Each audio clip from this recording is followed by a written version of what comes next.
Hello and welcome back. I am Margaret Esfahani and I am here with Sister Shireen with the Brahma Kumaris. Welcome, Shireen. Hi, Margaret. So we have had just a fantastic experience talking about the overall well-being of our soul. And one of the things that is difficult for a novice like myself and maybe some of you in our audience is how to remind ourselves. What are some tools that we can use to remind ourselves that we need to when we're doing these exercises, that we're talking about the soul, not about the physical part of our being and our existence. So, Shireen, what can you share with us that can help us? There's several. Okay. We can do several because you don't want to do the same thing, no? Right. You need some newness to keep reminding yourself. Right. And so there's several that I use, but today we'll do one, which is car and driver. Okay. A car and a driver. All right. So we all have cars, or we know about cars, and the driver. And so the way, if you think about accidents, is sometimes accidents happen because you're not aware. You're just unconscious what's going on. Right. You're not paying attention. You're not paying attention. And so imagine see this body as a car. Okay. The physical body. The physical body as a car. Okay. And you, the soul, as the driver. Okay. And so what happens if you, the soul, the driver of this car, is unconscious that you're driving the car? I'm not paying attention. You're not paying attention, and quote-unquote accidents happen. Correct. Accidents with the self, accidents with others, the conflict, all of that happens because I'm not aware. Correct. Okay. And so it's a good way to remind myself I'm the driver. Okay. I'm the driver of this car. The soul is the driver of this car. And so just like a car, no? Let's say a really good car. What's your favorite car? Well, I guess a Mercedes would be nice. Okay. I drive something else, but that's a nice car. Okay, a Mercedes. So let's say a Mercedes has an engine. It has front windows, it has all the elements, it has everything, right? Doors, everything. Bumpers, everything, right? Correct. So and it has a year, it has a make, it has a model. Yes. And so that car has a year, the year you were born. Yes. It has a make. Okay, yes. White American, yes. Female. Yes. A model. I wish, but yes. I'm a female in a female body. So all of that is a year, make, model of the car. Excellent analogy. Right? Yes. And then what is the engine? Well, I'm a good student, so I'm going to say my soul. No, the brain. Oh, my bad. Okay. So the brain is the engine of this car. Okay. Because in a car, the brain is the physical element. Correct. Okay. The physical element of the car, right? Yes. And now, in this wonderful Mercedes, you are sitting. Where do you usually sit? The driver? Yes. Behind the wheel. Behind the wheel, behind the front windows. Correct. And so the eyes are the windows of this vehicle. Perfect. And you're sitting behind the front windows because you can see outside. Yes. So you, the soul, sit behind these eyes, behind these windows, so you can see outside. Very good, Shireen. And also, someone can see inside to the soul. Very good. So you can see outside through these windows. And so remember, the driver has the mind. Yes. And the car has the engine. Yes. So the car has the brain, and the soul, the driver, has the mind. Excellent. Yes, that makes a lot of sense. And so when we are meditating, we have to remember all these elements. So I can differentiate. I can say I'm driving, I have command, I'm the driver of this car, and I have complete command over it. And I am sitting here with the front windows, and I'm driving. Very good. I really like that analogy because, you know, a car can't drive itself. Self-driving cars nowadays. Well, no, true, but so to relate it back to I, the soul, Right. you know, I am the driver of this vehicle, which is my body. Right. And so through my eyes are my windows, the window shield, and I can look out and see. But what happens actually comes from inside. It's from the driver. So you can't knock on the car and say, hey car, how was your road trip? Exactly. The driver is the one experiencing the road trip. That is exactly right. So you, the soul, are the one experiencing the road trip. The car is just, this body is just a machine, it's a car. Correct. It just does what the soul is telling it to do. Yes. Because it cannot and do it. And the soul is experiencing everything, just like the driver is experiencing everything in the car. Right. And that, you need the soul to make it work. Right. And so walk us through, if you can, an exercise to help us remember, or just share with us more information that will help us just look at it in a different perspective. Let's do an exercise. Terrific. Okay. Let's go within and take a deep breath. And while releasing that breath, let's become aware of ourselves as the driver of this vehicle, this body. And I'm seated here. The body has an engine. The car, the body has an engine, and that is the brain.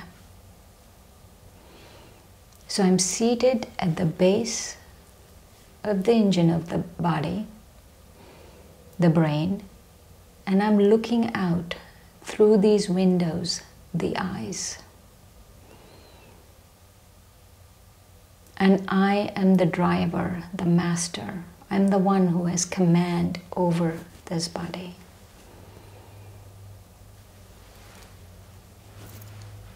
So when I go to sleep, the body goes to rest and the soul goes to rest. So again, I can wake up and start driving the car, the body.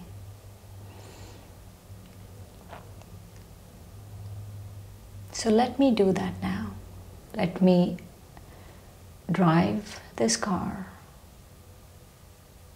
by looking out through the windows, these eyes,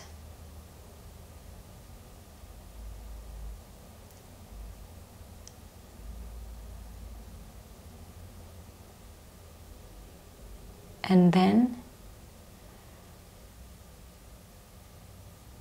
I stop and I become aware of myself as the driver.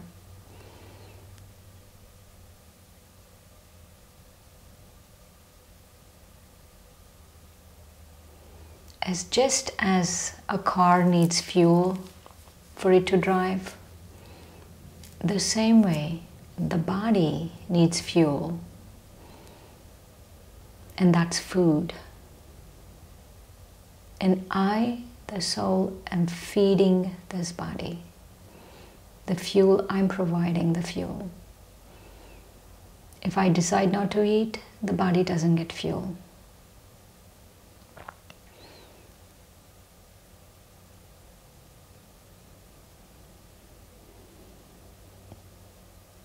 But I have complete command over this car. And I choose to drive it with care and love. But also, I'm not attached. I'm not attached if something happens to the car and, you know, the car is aging. It's the car that's aging. The driver, I, the soul, I'm eternal. I don't age.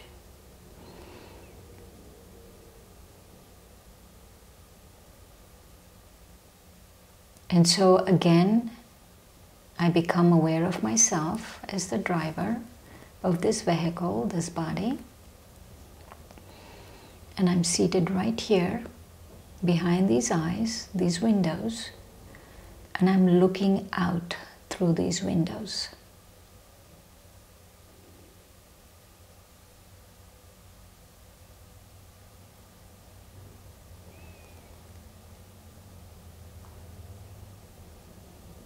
And the car has a wonderful engine, the brain. It helps me navigate the physical world. And what is popularly known as death is just the driver leaving this car. The driver doesn't die. The car, the body dies. And so the driver exits the car and the car stops functioning. But I, the driver, I, the soul, always live. I'm eternal. I'm immortal.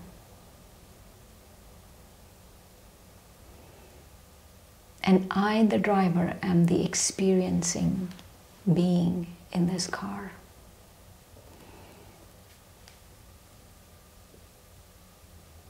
I take a moment to assimilate myself into thinking of myself this way, as a driver of this car.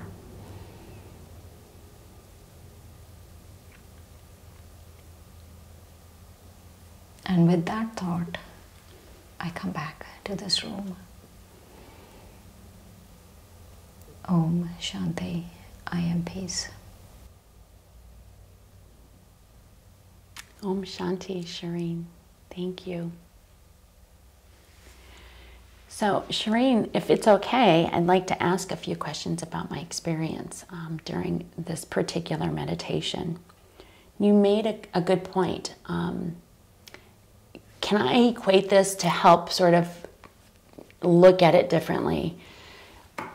I start driving when I'm 16, and God willing, until I'm 96. But in that lifespan, if you will, in a physical sense, I may go through 3 or 4 cars. An average car is 5, 6, 7 years. I like to drive them as long as I can before I get a new one. So in your example, our body is that car, and we may have 2 or 3 in an or more. Yeah, probably many more. Many more throughout. Now, I started out with a little car when I was in college, and then that one ran into the ground, and then I got a second one and a third one. Now, in my 50s, I'm on my 4th car. But I am still the driver. So I equate that to I, the soul, has transcended all those cars. Exactly, exactly. I, the soul, the driver, I've gone through 3 or 4 cars, right? Right. So is that correct? Yes, yes. And also not to be too attached. Right. Because the Margaret, no, is the year, make, model of Yes. that particular car. Yes. And if I get too attached, we all have to leave this car at some point. Yes, that's a fact. Yes. It's not, right? yeah. No one is escaping death. Correct. Even if you're escaping taxes. Yes. Some people we know escape taxes, no? Yes. So, Yes. You can escape some things, but death is not one of them. Death is not one of them. Right. And so we all have to leave this car. And so when I become aware of myself as the driver, then that attachment is not there. The exit is a lot more graceful. I feel better. And every time the car is aging, I'm not feeling bad. Oh, I'm aging. No, the car is aging.